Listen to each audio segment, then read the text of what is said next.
Primeiro-ministro Tauro Matanruak, o submembro do Movimento Camponesas Timor-Leste Mocatil, atual matamba facilidade máquina siranebe iha. Chefe governo Tauro Matanruak, hatu assunto ne bangira halau visita hodi hare direta facilidade Mocatil, ia suku liurai, posto administrativo Eleu Vila, município Eleu, quinta-feira semana ne. Para a primeira recomendação,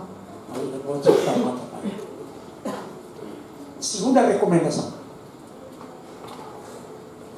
Nem para o todo, nem cada fulan ou cada colheita, nem tem fosse, nem contribuição.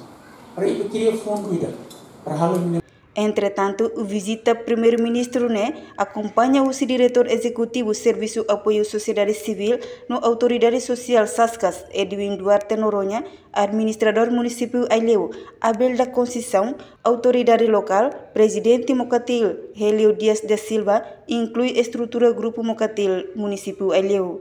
Reportagem Marquita da Silva, Televisão Timor Post.